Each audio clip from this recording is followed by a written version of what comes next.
우리는 그동안에 지진난 나라에 돈을 보내고 내전이 발발한 나라에 돈을 보내고 홍수와 산사태와 산불에 성금을 보냈습니다. 해외에 선교사님을 돕고 외국인 노동자들의 병원비에 수백이나 보태고 라오스에 장난감을 보냈습니다. 그동안에 담임 목사 가족 굶은 적 없고 입맛 없다고 안 먹은 적은 있어도 살 뺀다고 안 먹은 적은 있습니다. 굶은 적 없고 우리 예배 출석이는 겨우 10몇 명 되는 우리 교회 재정 바닥나서 은행에 가서 손 벌린 적 없고 수련회나 여름 성경학교 돈 없어서 못 줄일 줄 알았습니다. 우리 교회보다 훨씬 더 탄탄하고 돈 많은 교회들 수련회 안 하는 교회 성경학교 안 하는 교회 세고 셌습니다. 성경학교 안 해요. 애들 없다고. 나누고 베풀었기 때문에 하나님께서는 해내게 하시는 겁니다.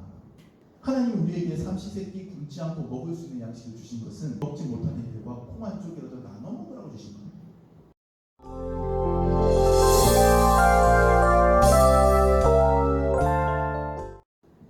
러시아의 대문호 톨스토이의 단편 중에 세 아들이라고 하는 작품이 있어요.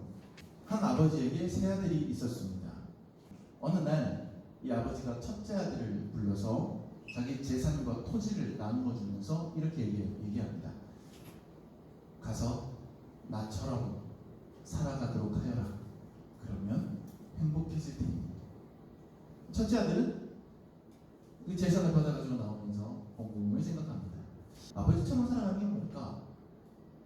머릿속에 여러 가지 생각의 회로가 돌아가는데 이 친구가 자기가 편한 쪽으로 해석을 하려고 하는 본능이 강하게 작동하는 거예요. 우리 아버지는 생각해보니까 항상 밝게 웃으시고 항상 유쾌하신 분이셨어. 그래, 나도 아버지처럼 유쾌하게 살아야지, 즐겁게 살아야지. 실제로 아버지가 살아가셨던 진짜 삶보다 결과물만 보며 이 첫째 아들은 그래서 즐겁게 살기 위해 가진 돈을 쾌락을 위해 썼습니다. 쾌락을 위해서. 그러니까 흥청흥청 쾌락을 위해서 쓰다 보니 금방 돈이 다 떨어지겠죠. 쾌락을 위해서 막 쓰다 보니 떨어집니다. 그러니까 아버지한테 또 받으러 가는 거예요. 아버지한테 가서 아버지 좀 도와주세요. 그러니까 아버지가 그냥 고개를 가로졌습니다. 안 된다. 안 돼. 안 돼. 그러니까 이 아들이 아버지를 원망하고 심지어는 저주합니다. 너무 이 쾌락이 길들여져 버렸기 때문에 아니 아버지는 자기처럼 살라고 해서 내가 아버지처럼 이 세상 것들 다 누리면서 내가 막 했는데 말이지. 지금 와서는 책임도 안 져주고 그렇게 해서 큰아들은 아버지를 저주하며 떠나갑니다. 아버지가 둘째 아들을 불렀습니다. 앉혀놓고 이렇게 말합니다. 내가 재산을 너에게 형과 똑같이 줄 테니 너는 가서 나처럼 살아라. 그러면 행복해질 것이다. 그러니까 둘째 아들이 재산을 들고 나가면서 궁금해 생각합니다. 왜냐하면 자기 형이 어떻게 되는지 봤거든요. 형처럼 자기 좋은 것, 즐거운 것 쫓아 사는 건 아버지 뜻대로 사는 게 아닌가 보다. 그러면 어떡하지? 있어봐. 아버지가 우리한테 이 재산과 토지를 나눠주신 것은 아버지가 이 재산과 토지를 평생 모으셨다는 뜻이야. 그래? 아버지처럼 살기 위해서는 아버지처럼 재산을 모으고 굴려야 되겠구나. 이렇게 생각한 거야. 그래서 둘째 아들은 형처럼 그래 쾌락을 쫓아 살지 않았지만 어떻게든 이 재산을 더 모으고 더 굴리려고 여기저기 눈을 돌리고 애쓰고 노력하고 한 거예요. 근데 능력이 부족해서 그랬는지 사업 수완이 부족해서 그랬는지 돈은 계속해서 축나고 나가는데 돈이 모이지가 않는 거예요. 점점점 돈이 부족해지니까 이 두 번째 아들이 아버지한테 찾아가서 아버지 어떻게 하면 제가 아버지처럼 돈을 모을 수 있습니까? 하고 물어보는 거예요. 그러니까 아버지가 얘기를 안 해줘요 또. 그러니까 이 아들이 아무리 물어봐도 아버지가 안 가르쳐 주니까 이 아버지에 대한 미움이 마음에 뻗쳐가지고 나와서 자기 나름대로 또 한번 해보려고 막 하다가 이게 안 되고 실패하니까 그냥 비극적인 끝을 나지 않고 말았어요. 아버지가 막내 셋째 아들을 불러다 놓고 형들과 똑같은 재산을 주면서 이렇게 얘기합니다. 너는 나처럼 살아라. 그러면 행복해질 테다. 막내 아들이 재산을 갖고 나오면서 곰곰이 생각합니다. 첫째 형도 아니에요. 둘째 형도 아니에요. 그 형들이 정답을 찾아내지 못했는데 그러면 진짜 아버지가 이런 말씀하셨던 이유는 뭘까? 가만히 생각하고 또 생각했더니 한 가지 딱 깨달아지는 게 있었던 거예요.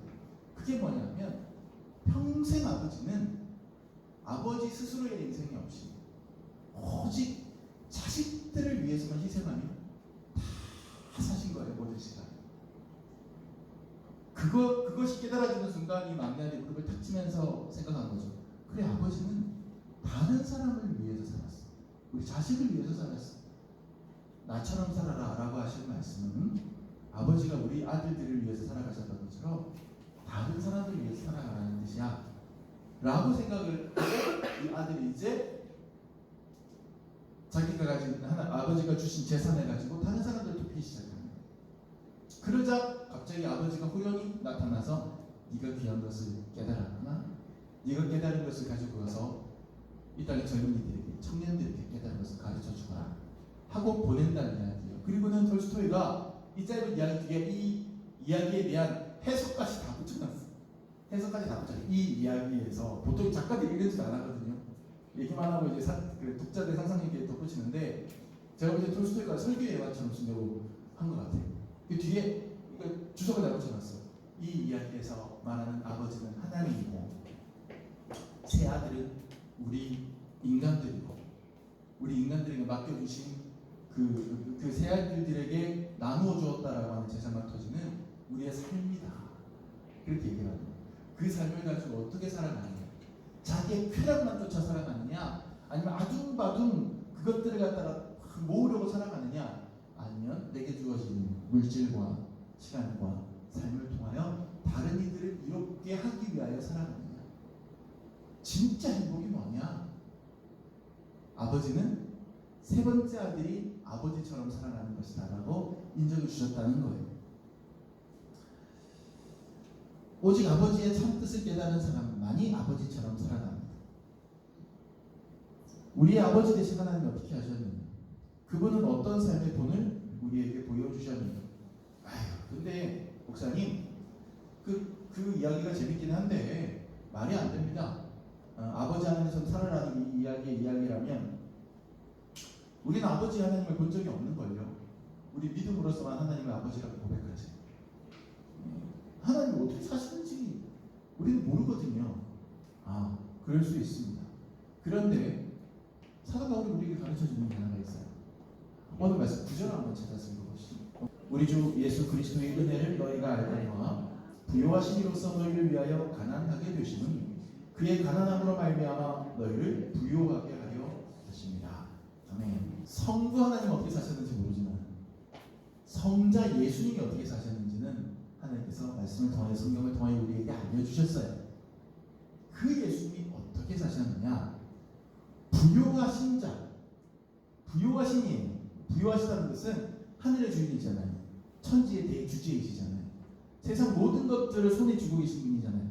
부요하신 분인데 스스로 그것을 내려놓고 가난하게 되셨어요. 다시 말해서 이 땅에 가난한 자의 자리로 오셨어요. 마국간으로 오셨어요. 그리고 더 낮고 낮은 십자가에서 죽으셨어요. 평소에 가난한 떠돌이 쫓던 자로 사셨어요. 자기가 가난하게 되므로 이 세상의 사람들을 하나님의 백성으로 하늘의 구원을 받는 부요한 자로 만들어 주셨다는 거예요. 그게 예수님의 삶이다. 그러니까 톨스토이의 글을 빌리자면 하나님께서 나처럼 살아라 그러면 행복해질 테니 라고 말씀하신 것은 우리가 예수님처럼 나의 것을 기꺼이 내놓고 나누고 베풀어서 다른 이들을 행복하게 하고 다른 이들을 섬기고 다른 이들을 먹이고 입히면 그것이 곧 나의 행복이 되는 것이다 라고 하는 가르침이 되는 거예요. 오늘 우리가 읽은 고린도 후서 말씀은 사도 바울이 고린도 교회에 써서 보낸 편지인데 이 편지에는 여러 목적들이 있어요. 편지를 써서 보낼 때는 단순한 안부 인사를 능가하는 여러 이야기들이 있죠. 특히 이 시대에 편지가 우리가 이메일 한 통이나 카톡 하나 보내듯이 쉬운 게 아니라 한 통 쓰면 그건 몇 달 그 한 사람이 그 편지를 손에 들고 몇 달 동안 가서 그 공동체에 전해줬어야 되는 거예요. 그럼 그걸 회람 서신이라 그래서 이것들을 그 교회가 다 펼쳐서 돌려서 읽고 누가 낭독해주고 돌려서 읽고 또 읽고 이걸 또 필사를 해서 베껴서 갖고 가기도 하고 주변에 다른 교회에도 돌려서 보기도 하고 그렇게 해서 필사했던 게 남아서 오늘 우리 성경이 된 거거든요. 이렇게 쉽지 않은 작업을 해서 보낸 편지인데 그냥 단순 안부 인사할 리가 없죠. 목적이 다 있단 말이에요. 고린도 교회에 무슨 문제가 있으니까 거기에 대해서 내가 답을 주마. 뭐 이런 내용도 있을 거고, 그리고 어떤 이야기가 들리는데 거기에 대해서 내가 칭찬을 좀 해야겠다 라든지. 근데 그 중에 이 고린도후서를 쓴 사도 바울의 목적 중에 하나가 중요한 게 하나가 있었어요. 그게 뭐냐면 초대교회에 예루살렘 교회라는 교회가 있었습니다. 예루살렘 교회는 모든 초대교회의 어머니뻘 되는 교회예요. 제일 뭐예요? 모체가 되는 교회란 말이에요. 중요한 교회예요. 그런데 그 예루살렘 교회가 아주 극심한 흉년으로 굉장히 몇 년 동안 어려움을 겪습니다. 교인들이 너무너무 힘들어하고 피폐해지고 공공해진 그런 상황이 된 거예요. 그래서 다시 초대교회의 여러 교회들이 우리에게 복음을 전해준 우리의 모체가 되는 예루살렘 교회 교인들이 그렇게 어려움을 겪고 있으니 우리가 성의껏 좀 돕자. 그래서 모금 운동을 전개를 해요. 그래서 여러 교회들이 조금씩 사람을 모아서 예루살렘 교회를 이제 막 보내주는 거예요. 그런데 이 모금 운동 프로젝트에 누가 주도적으로 리더 역할을 했느냐? 사도 바울이 했던 것 같아요. 사도 바울이 이 프로젝트에 굉장히 깊이 관여하고 있었던 것 같습니다. 근데 사도 바울이 이 건에 대해서 고린도 교회에 할 말이 좀 있었던 거예요. 고린도가 어떤 도시냐? 로마 제국이 있잖아요. 로마 제국의 3대 도시를 꼽으라 그러면 로마, 에베소, 그리고 고린도를 꼽는 사람들이 있어요. 그 정도로 고린도가 아주 큰 도시고 아주 융성했던 도시입니다. 여러분 아테네 들어보셨죠? 그리스 아테네. 이 당시에 그리스 아테네 인구가 몇이었냐? 한 2만 명에서 3만 명 정도 살았대요.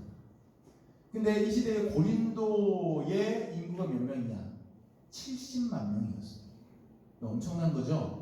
그리고 거기에는요 항구들이 있었는데 지금은 이제 고린도 운하라 그래가지고 이렇게 운하를 파가지고 거기에 배가 다니곤 하는데 이 당시만 해도 운하를 파지 않은 상태인데 그치 항구가 있거든요. 그러니까 여기서 여기로 가려면 배를 타고 이렇게 돌아가야 되는 거예요.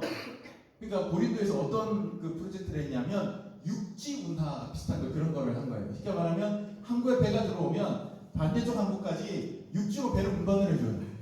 노예들이 그 무거운 배를 기술을 동원해서 노동력을 동원해서 그러니까 여기로 돌아서면 돈도 많이 들고 힘든데 육지로 다 여기 항구까지 배를 갖다가 운반을 해주니까 어떻게 해요? 많은 돈을 지불할 가치가 있는 거죠. 그래서 고린도는 교통의 요충지가 되고 상업적인 요충지가 되고 아주 잘 먹고 잘 사는 도시가 됩니다. 그렇게 큰 도시가 고린도예요. 근데 그 고린도에 만들어진 고린도 교회는 사도 바울이 개척하고 설립했던 많은 그 당시의 교회, 지역 교회들 중에 가장 큰 교회였어요. 오늘날로 치면 제일 돈 많은 교회, 제일 빵빵한 교회였다는 얘기예요. 그럼 그들에게 예루살렘 교회가 어떤 어려움을 겪었는지가 전해집니다. 그러니까 이 고린도 교회들이 팔을 걷으신 거예요. 아니 예루살렘 교회가 그런 일을 겪었던 거예요. 당연히 우리가 도와야지. 그러면서 고린도 교회 교인들이 우리가 돕겠습니다. 우리가 이 일을 같이 하겠습니다. 라고 막 이제 시작한 거예요. 근데 그게 언제냐? 1년 전이에요. 1년 전. 말이 나온 게 1년 전인데 1년이 지났는데 실제로 안 하는 거예요. 안 하는 거예요. 그러니까 바울이 기다리다 눈치 보다 도저히 안 되겠다 해서 자신의 수족과 같은 디도라는 사람 편에 편지 한 통 써가지고 들려서 보내는 거예요. 그러면서 한마디 그 편지를 통해서 하는 겁니다. 야, 너네 1년 전에 한다고 했잖아. 1년 전에 야 내가 시켰니? 니네가 한다고 막 그렇게 해놓고서 지금 1년이 지났는데 이제 너네가 하겠다고 얘기했던 거 이제는 좀 성취할 때가 되지 않았니? 그 있는 대로 해. 있는 대로. 무리하지 말고 있는 대로 해. 하나님께서 그거 원하시는 거야. 이렇게 좀 한마디 하는 거예요. 사도 바울이 오늘 헌금 설교하는 거예요. 바울이. 그러면서 사도 바울이 전략적인 선택이었는지 어떨지 모르겠지만 고린도 교회 교인들 자존심을 좀 한번 팍팍 끓는 이야기를 슬쩍 얹습니다. 1절, 2절 오늘 말씀은 7절부터 읽었지만 그 앞에 1절, 2절 있어요. 형제들아 하나님께서 마게도니아 교회들에게 주신 은혜를 우리가 너희에게 알리노니 환난의 많은 시련 가운데서 그들의 넘치는 기쁨과 극심한 가난이 그들의 풍성한 연보를 넘치도록 하게 하였느니라. 자, 마게도냐 교회 교인들은 고린도보다 훨씬 더 작은 도시의 작은 교회입니다. 그리고 그들은 고린도보다 여러 가지 어떤 그런 경제적인 형편이나 상업적인 그런 어떤 부분들이 나쁘진 않았음에도 불구하고 이게 정치적인 상황 때문에 그들이 참 막대하게 많이 뜯겼어요. 당국에 많이 뜯기면서 어려움을 겪었는데 특히 마게도냐 교회 교인들은 가난했던 것 같아요. 그런데 오히려 그들이 그렇게 극심한 가난 중에도 그들이 자기들이 극심한 가난을 가졌기 때문에 오히려 예루살렘 교회 교인들의 아픔을 공감했는지 모르겠어요. 그들이 정말 넘치도록 풍성하게 연보했다는 거예요. 이 연보는 보는 여러분 돕는다는 뜻이에요. 보조한다 이런 거예요. 중보기도 할 때 보조 돕는다는 뜻이에요. 연은 한자로 연 벌을 연자를 쓰는데 버린다기보다는 쉽게 말해 기부한다는 그런 뜻이에요. 야 너네는 훨씬 더 작은 마게도니아 교회 교인들 그 극심한 가난에도 넘칠 기쁨 가지고 연보했다. 한마디 탁 던지면서 너네는 뭐니? 너네는 뭐야? 이러면서 사도 바울이 지금 자존심을 탁 건드리는 그런 이야기를 하는 겁니다. 마게도냐 교인들 너희들보다 훨씬 더 가난한데도 오히려 극심하게 가난한데도 지체를 돕기 위하여 넘치는 기쁨 갖고 도왔는데 너희는 이 모금 운동 시작한 지 1년이 되었는데 그것도 너네가 하겠다고 했잖아. 그때도 계속 물질을 움켜주고 이웃을 돕지 않으니 이래서야 되겠느냐? 하고 바울이 딱 얘기하는 게 10절과 11절에 나와요. 이 일에 관하여는 나의 뜻을 알리노니 이 일은 너희에게 유익함이라 너희가 1년 전에 행하기를 먼저 시작할 뿐 아니라 원하기도 하였음즉 이제는 하던 일을 성취할지니 마음에 원하던 것과 같이 완성하되 있는 대로 하라. 여러분 제가 지금 말씀드린 게 이해가 되죠? 여기 보면 바울이 명확하게 딱 얘기합니다. 아주 강하게 얘기합니다. 왜냐하면 바울이 지금 이 일에 관하여 나의 뜻을 알리는 딱 바울이 내 뜻은 이래 내 생각은 이래 딱 얘기하는 겁니다. 이 일은 너희에게 유익한 거야. 손해보는 일이 아니야. 이웃을 돕는 일이야. 너희가 1년 전에 행하기를 먼저 시작할 뿐 아니야. 야 다른 교회들은 하기도 전에 1년 전에 니네가 먼저 시작했잖아. 원하기도 하였으니 너네가 원했잖아. 그러니까 이제는 하던 일을 성취해. 마음에 원하던 것 같이 완성해. 있는 대로 그냥 해. 바울은 지금 고린도 교회 교인들에게 은근히 마게도냐 교인들하고 비교하면서 따끔하게 한마디 하고 있는 겁니다. 너희가 1년 전에 시작한 모금 아직도 미적되고 있으니 이제는 그 일 좀 마무리해야 되지 않겠니? 생각해 보십시오. 예수님께서 부유하신 자로서 가난하게 되시고 그분의 가난으로 우리가 부유하게 되게 하기 위함이었습니다. 그러니 우리가 쥐고 있는 것을 나누어서 어려움에 빠진 고통받는 이웃을 돕는 게 예수님 본받는 길이 아니겠습니까? 바울이 지금 고린도 교회에 그 얘기하는 거예요. 1년이나 지났잖아. 제발 좀 하자. 제발. 이런 상황인 거죠. 톨스토이의 이야기로 되돌아가면 고린도 교회야. 첫째 아들이나 둘째 아들처럼 살지 말고 셋째 아들처럼 좀 살아주면 안 되겠니? 그것이 그리스도를 본받는 일 아니겠니? 1년이나 지났으니 이제 좀 하자. 예수님처럼 자기 것 내어주어서 다른 이들 풍요롭게 좀 해주자. 그렇게 얘기하는 거예요. 그렇게 얘기하는 거예요. 사도 바울이 보기에 고린도 교회는 다 갖춘 교회예요. 다 풍성해. 부족한 게 없어요. 이것도 풍성하고 저것도 풍성해요. 교회들이 공부도 많이 했어요. 오늘날로 치면 사업가, 변호사, 의사 이런 사람들 모인 그런 공동체였을지는 몰라. 다 풍성해. 근데 딱 하나 풍성하지 않은 게 있어요. 딱 하나 풍성하지 않은 게. 그게 뭐냐면 나누는 마음이 풍성하지 않아요. 자신들의 풍성한 것을 나누는 그 풍성한 마음이 부족했다는 거죠. 그게 오늘 본문 우리가 읽은 7절의 말씀이고 제가 오늘 설교의 제목으로 잡은 내용입니다. 7절 우리 다 같이 큰 목소리 한번 읽어볼게요. 시작. 오직 너희는 믿음과 말과 지식과 모든 간절함과 우리를 사랑하는 이 모든 일에 풍성한 것 같이 이 은혜에도 풍성하게 할지니라. 마지막에 이 은혜에도 풍성하게 할지니라. 이는 뭐예요? 이 은혜는 나누고 베푸는 은혜예요. 근데 그 전에 이 사람들 뭐에 풍족해요? 믿음도 풍족해요. 말도 잘해요. 말도 잘해. 말도 풍성해요. 지식도 풍성해요. 공부 많이 한 사람들. 그 다음에 간절함도 풍성해요. 하나님께 시상적인 간절함도 있어요. 그 다음에 우리를 사랑하는 이 모든 일. 그러니까 사도 바울과 같은 사도들을 너무너무, 그러니까 쉽게 말하면 오늘날처럼 목사님은 너무너무 잘 섬기는 거, 그런 것도 풍성하게 잘해요. 근데 너는 하나님 끝까지는 풍성하지 않아. 바로 이웃을 돕는 일이야. 지체를 돕는 일에 풍성하지 않아. 그러니까 이 은혜에도 풍성하게 해. 사도 바울은 그렇게 얘기하는 겁니다. 저는 우리 교회가 돈 많고 크고 똑똑한 사람 많은데 인색한 고린도 교회가 되기를 원치 않아요. 저는 우리 교회가 작아도 가난해도 힘들어도 기쁨으로 오히려 극심한 가난을 딛고 나누고 베푸는 마게도니아 교회가 되기를 원합니다. 그것이 제가 바라는 거예요.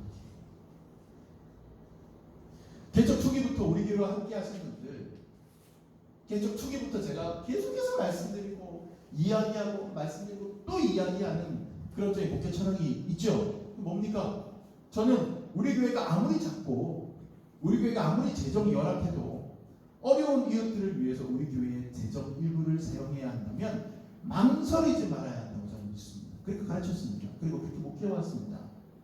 곳간을 열고 나누고 베풀어야 하나님이 그 곳간의 빈 곳을 채워주시는 은혜를 주신다고 믿습니다. 비워야 채워주시죠. 우리 교회는 그래서 개척한 첫 해부터 개척교회를 도왔어요.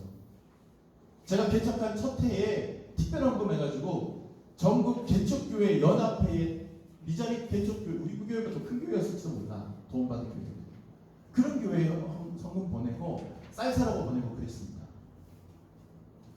그리고 제가 지금까지 우리 교회 모든 절기헌금, 창립기념주일, 부활절, 성탄절, 추수감사절 이런 날 여러분들이 내시는 헌금 중에 부활절 감사합니다, 성탄절 감사합니다 이런 식으로 제목 써서 내시는 것들은 교회 재정에 두지 아니하고 교회 재정에 기록만 하고 그 다음에 전부 다 밖으로 흘려보냈습니다. 당장 우리 교회 다음 달 임대료가 없어도 흘려보내는 거예요. 선교사한테 보내고 어려운 이웃들한테 보내고. 화성 리튬전지 공장 아리엘 공장인가 이름 에리엘인가 아리엘인가 그 공장이 지금 화재가 나서 많은 외국인 노동자들이 죽었잖아요. 그래서 오늘 여러분들이 내신 헌금 중에 상당히를 대한적 십자사가 이거 모금운동 하다가 제가 찾아보니까 그 대한적 십자사 통해서 거기로 보낼 겁니다. 2주 뒤에 우리 교회 창립 5주년 창립기념주일입니다. 창립기념주일을 저희가 소박하게 보낼 겁니다. 그냥 음식 준비 좀 평소보다 조금 더 하고 해서 먹고 그냥 이게 특송이나 뭐 특별 공연 같은 거 그냥 특별 무용 같은 거 순서 하나 넣고 제가 말씀 한번 잘 전하고 그냥 이 정도로 하려고 해요. 대신에 창립기념주일에 한 가지 의미있게 하려고 하는 것은 2주 뒤 창립기념주일에 여러분들이 내시는 헌금으로는 제가 장난감 선교회에 후원을 좀 하려고 해요. 장난감 선교회는 여러분 기억하실지 몰라요. 우리 재작년 정도에 제가 장난감 선교회 한번 후원한 적이 있었는데 그때는 우리가 장난감을 모아서 보내주었거든요. 한참 라오스의 내전이 일어났을 때 그때 라오스 내전 와중에 부모를 잃은 고아들이 많이 발생했습니다. 그래서 그 고아들을 모아서 고아원을 만든 그 고아원에 우리나라 아이들이 얼마나 풍족하게 살아갑니까? 우리 아이만 해도 아이들 그냥 몇 달?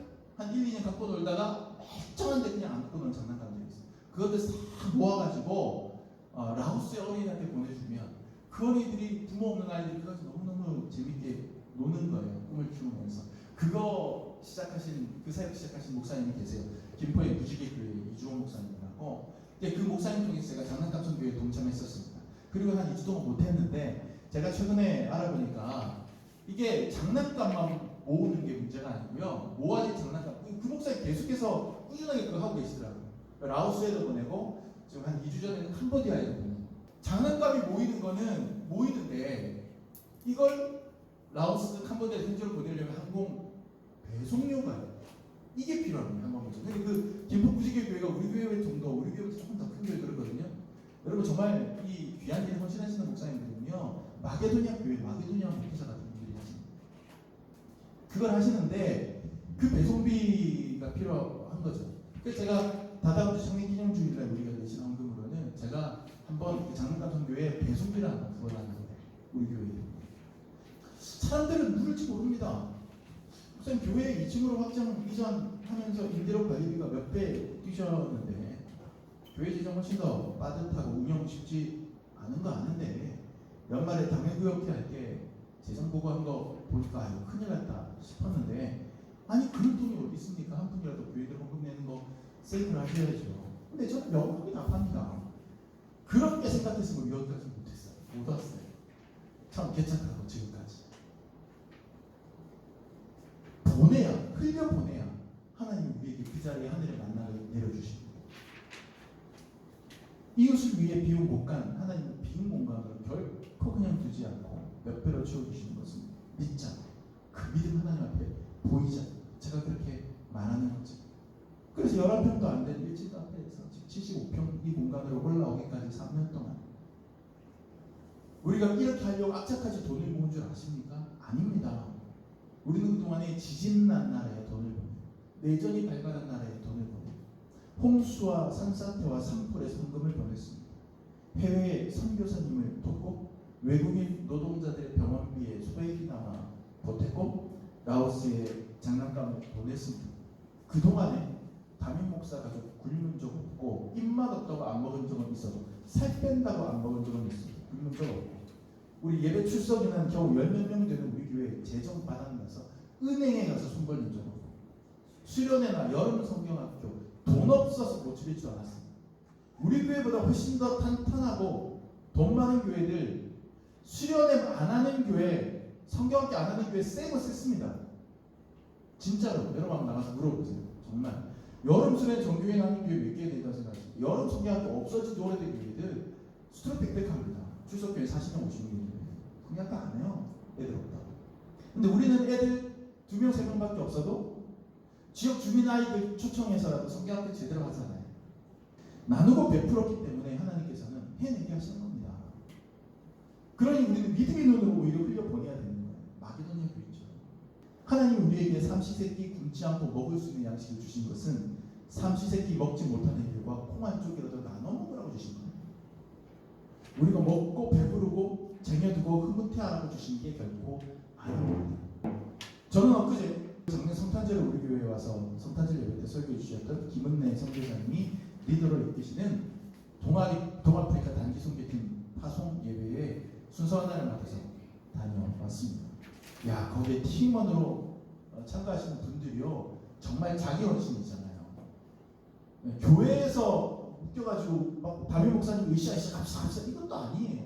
그냥 개인적으로 이렇게 다 영적으로 교제하시는 분들이 사랑하는 선교사님 아프리카 끝까지 가서 위험을 무릅쓰고 무려 3주 동안이나 가가지고서 헌신하려고 거기 목사님들도 계시고 평신도들도 계시고 근데 그분들이 12명이 12제자처럼 팀을 열어서 다녀오신다고 하는데 그 중에 한 목사님이 계세요. 이 목사님도 큰 교회 목사님 아니에요. 항상 기타 치시면 찬양하시는 목사님이신데 제가 한자를 기억하지 못하겠습니다만은 이 목사님이 선교사님 말씀해 주신 얘기 감동해요. 이 아프리카 선교지에 헌금을 보내서 초등학교 하나를 지었는데 무슨 돈으로 지었느냐? 본인 교회 근처에 있는 상가 청소를 하셨어요. 목사님. 상가 청소를 하셔서 그렇게 번 돈을 가지고 보내신 거예요. 그래서 거기에 현지 아프리카 초등학교를 세웁니다. 큰데 목사님 아니에요. 그분은 정말 이제 바울의 표현대로 하면 이 은혜에도 풍성하신 분입니다. 예수님 우리에게 풍성하게 사는 법을 알려주셨습니다. 나처럼 살아라. 그러면 풍성해질 테니. 부요하신 자로서 가난하게 되셔서 자신의 가난으로 다른 이를 부요하게 하신 분. 우리 예수님께서 우리에게 그렇게 말씀하십니다. 이게 진짜 부요고 이게 진짜 풍요입니다. 많은 설교자들이 많은 강단에서 성도들에게 여러분 성공해서 많이 가지십시오, 부자 되십시오 라고 말하면서 축복합니다. 그러면 성도들은 아멘합니다. 틀렸다 얘기하려고 하는 게 아니에요. 저도 똑같이 얘기합니다. 여러분 성공하시고 돈 많이 버셔서 부자 되십시오. 여러분 진짜 성공하셔서 부자 되십시오. 아멘. 제가 여러분이 그렇게 되기를 여러분 목회자로서 저는 늘 기도하고 바랍니다. 진심으로. 다만 그 성공과 그 많이 가짐이 그 자체만으로는 결코 여러분을 풍요롭게 만들 수 없음을 반드시 기억하시기 바랍니다. 우리가 가지는 물질이 진정 풍성할 수 있으려면 그 물질로 풍성한 나눔이 있어야 합니다. 우리가 돈으로 부자가 될 때 풍성해지는 것은 돈입니다. 우리 인생이 풍성해지는 게 아니에요. 많은 사람들이 내가 돈을 많이 벌면 내 인생이 풍성해질 것이라고 생각하는데 돈이 풍성해지는 거지 내가 풍성해지지 않아요. 여러분. 나눔도 없고 베품도 없이 풍성해진 물질은 아무리 곳간을 가득 채울지라도 내 영혼을 빈곤하게 만들 뿐입니다. 거기는 행복이 없어요. 거기는 하나님의 흐뭇한 웃음이 없어요. 그러니 여러분 부자 되시되 그 곳간에 채워진 하나님의 복으로 나눠주시기 바랍니다. 베푸시기 바랍니다. 도우시기 바랍니다. 물질이 많아서 내가 풍요로워지는 게 아니고 내게 있는 물질이 얼마가 됐든 그것으로 돕기 때문에 내가 풍요로워지는 거예요. 내 영혼. 그 은혜에 풍성해지는 겁니다. 우리가 감리교회이잖아요. 남십자가교회가 감리교회잖아요. 요한 웨슬리 목사님이 18세기에 감리교회를 처음 만들었을 때 초창기 감리교인들에게 붙였던 별명 하나가 있어요. 그게 뭐냐면 Good Doers. Good Doers. do가 뭡니까? 무엇을 하다, 어떤 행동을 하다 이거죠. 거기에 ER이라고 하는 어미를 붙여서 doer 하면 뭐뭐 하는 사람. 근데 앞에 뭐가 붙었죠? good이 붙었습니다. 좋은 일을 하는 사람들이라는 뜻이. Good Doers. 초창기 감리교인들이 대부분 가난한 노동자들이었어요. 하지만 창시자인 요한 웨슬리 목사님이 가난한 중에도 최선을 다해서 이웃을 돕고 연보하라고 가르쳤어요. 그 이야기를 들으니 가난한 노동자들이 정말 가난한 중에도 소켓대에 모여서 그걸로 돕고 헌금하고 그걸로 이웃들을 사랑하고 섬기고 하는 일들을 했기 때문에 그 모습을 본 다른 사람들이 그들을 good doers, 선한 실천가라고 그랬던 겁니다. 여러분 오늘 세상 사람들이 저와 여러분을 보고 good doers라고 부르고 있습니까? 여러분 주변의 사람들이 여러분을 보고 선한 실천가라고 별명을 지어 부르십니까? 우리는 그런 삶을 살고 있습니까? 우리의 가진 것으로 나누고 베푸는 삶을 살고 있습니까? 말씀을 끝내면서 톨스토이의 이야기로 다시 돌아가보죠. 우리 예수님께서는 세 아들의 아버지처럼 오늘 우리에게 말씀하십니다. 나처럼 살거라. 그러면 행복해질 테니. 나처럼 부요한 자로서 가난하게 되어 가난한 자들을 부요하게 만들거라. 그러면 행복해질 테니. 사도 바울은 또 우리에게 이렇게 말합니다. 가지고 소유하는 데 풍성할 뿐 아니라 나누고 베푸는 이 은혜에도 풍성하게 할지니라. 사랑하는 여러분, 예수님처럼 살아갑시다. 그러면 행복해질 것입니다. 더 갖는 일에만 풍성할 게 아니라 베푸는 일에 풍성합시다. 그것이 진정한 풍성함입니다. 이 시대의 good doers로서 우리의 마음과 물질로 사랑을 베푸는 선한 이웃으로 살아가는 일에 최선을 다하시는 저와 여러분 되시기를 간절히 주님 이름으로 축원합니다. 기도합시다.